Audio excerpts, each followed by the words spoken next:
Hello friends, आज हम पढ़ने वाले हैं प्रेजेंट कंटिन्यूअस के निगेटिव सेंटेंसेस। ओके, पुरानी वीडियो में हमने पढ़ा था प्रेजेंट कंटिन्यूअस के पॉजिटिव सेंटेंसेस।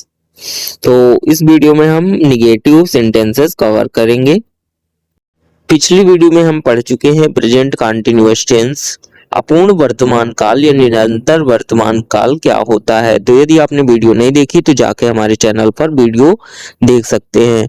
और इस वीडियो में हम पढ़ने वाले हैं निगेटिव सेंटेंसेस के स्ट्रक्चर बनाना और इसके एग्जाम्पल सीखेंगे। ठीक है, पॉजिटिव सेंटेंसेस का तो हमने पिछली वीडियो में पढ़ लिया है, तो अब हम निगेटिव सेंटेंसेस के बारे में समझेंगे कैसे बनाते हैं।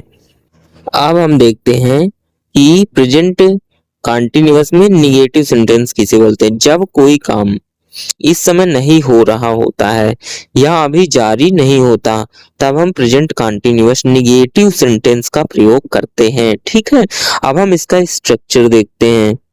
निगेटिव सेंटेंसेस बनाने के लिए नियम होता है, पहले सब्जेक्ट, फिर इज, एम, आर, फिर नॉट। ठीक है, फिर वर्ब की फर्स्ट फॉर्म लगती है एंड फर्स्ट फॉर्म में आईएनजी का प्रयोग होता है एंड उसके बाद ऑब्जेक्ट। हमने जो प्रेजेंट कंटिन्यूअस टेंस के पॉजिटिव सेंटेंसेस पढ़े थे उसका स्ट्रक्चर भी सेम इसी तरह था, बट उसमें इसमें क्या है कि नॉट नहीं लगा था ना पॉजिटिव सेंटेंसेस में बनाते समय, और निगेटिव सेंटेंसेस में नॉट का प्रयोग होता है। हमने आपको कल यह भी बताया था कि किस हेल्पिंग वर्ब के साथ कौन सी सहायक क्रिया प्रयोग की जाती है। तो आई के साथ क्या लगता है, एम, लेकिन हम निगेटिव सेंटेंसेस में एम नॉट लगाएंगे। फिर ही, सी, इट, नेम और सिंगुलर नाउन के साथ क्या लगता है, इज, तो हम इज के साथ निगेटिव सेंटेंसेस में इज नॉट लगाएंगे। ठीक है, और इज नॉट को ऐसे लिखा जाता है शॉर्ट में। फिर यू, वी, दे और प्लूरल नाउन के साथ आर का प्रयोग होता है, लेकिन हम निगेटिव सेंटेंसेस में आर नॉट का प्रयोग करेंगे। ठीक है, आर नॉट का भी शॉर्ट फॉर्म देख लीजिए आप किस तरह लिखा जाता है, इसी तरह आपको अब मिलेगा लिखा। अब हम जो सेंटेंसेस बनाने की प्रक्रिया समझने वाले हैं उसको बड़े ही ध्यान से देखिएगा, क्योंकि इसी में सारा गेम है। ठीक है, तभी आपसे हिंदी टू इंग्लिश ट्रांसलेट करते आएगी। चलिए देखते हैं। फर्स्ट एग्जांपल है, मैं खाना नहीं खा रहा हूं। मैं खाना नहीं खा रहा हूं, तो सबसे पहले हम इस सेंटेंस को पढ़ेंगे कि यह किस टेंस का वाक्य है। तो टेंस जानने के लिए हम वाक्य के अंत में देखेंगे रहा है आ रहा है ना, रहा हूं, रहे हैं, तो यह टेंस हमें पता चल गया कि यह कंटिन्यूअस का है। ठीक है, अब हम पता करेंगे कि यह पॉजिटिव का है कि निगेटिव का है कि इंट्रोगेटिव का है। तो यहाँ देखिए ये पॉजिटिव का नहीं है, क्योंकि सेंटेंस में नहीं लगा है ना, नहीं शब्द का प्रयोग हुआ है। और चूंकि यहाँ प्रश्नवाचक कोई शब्द नहीं है और प्रश्नवाचक चिन्ह भी नहीं है वाक्य के अंत में, तो यह इंट्रोगेटिव तो है नहीं, है ना, मतलब निगेटिव का है, क्योंकि इसमें नहीं शब्द का यूज हुआ है। तो अब हम ये समझ गए कि यह काहे का है, प्रेजेंट कंटिन्यूअस का निगेटिव सेंटेंस का एग्जाम्पल लिखा हुआ है। अब हमें इसे काहे में ट्रांसलेट करना, इंग्लिश में।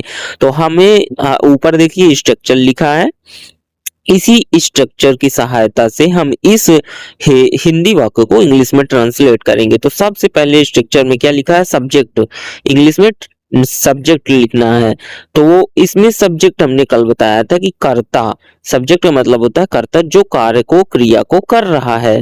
तो क्रिया को कौन कर रहा है, मैं, तो मैं कहे मैंने होता है आई। तो सबसे पहले हम क्या लिखेंगे, आई, एंड देन फिर इसके बाद क्या लिखा है, इज, एम, आर। तो हेल्पिंग वर्ब का यूज करना है। तो हेल्पिंग वर्ब किसके हिसाब से प्रयोग की जाती है, सब्जेक्ट के हिसाब से। सब्जेक्ट क्या है, आई, तो हम चूंकि पढ़ चुके हैं कि आई के साथ क्या लगता है, एम, तो हम अब क्या लिखेंगे, एम लगाएंगे। ठीक है, आई फिर एम। फिर इसके बाद लिखा है नॉट, तो नॉट हमें लगा देना है, सिंपल। फिर हमको यूज करना है वर्ब का फर्स्ट फॉर्म। तो हम इस हिंदी सेंटेंसेस में देखेंगे वर्ब, वर्ब का मतलब होता है क्रिया, क्रिया क्या है, खाना है, भोजन खाना। एक खाने का मतलब है भोजन और एक खाने का मतलब है हाथ से खाना, मतलब क्रिया है। तो खाना का मने होता है ईट, मने खाना होता है, ठीक है। तो ईट मने खाना खाना होता है, तो हम ईट का प्रयोग करेंगे। और उसके बाद क्या है, आईएनजी काहे में लगाना है, आईएनजी क्रिया में ही लगाना है, वर्ब के फर्स्ट फॉर्म में। तो हम दोनों को जोड़ देंगे तो ईटिंग हो जाएगा। तो हम क्या लिखेंगे, अगला शब्द, अगला वर्ड क्या लिखेंगे, ईटिंग। अब इस सेक्शन में क्या लिखा है, ऑब्जेक्ट। तो अब हम हिंदी वाक्य में ऑब्जेक्ट जोड़ेंगे। तो क्रिया किस बारे में है, क्रिया है खाना। तो क्या खाना, भोजन, खाना खाना। तो खाना जो है मतलब भोजन, क्या होगा यहाँ, कर्म होगा।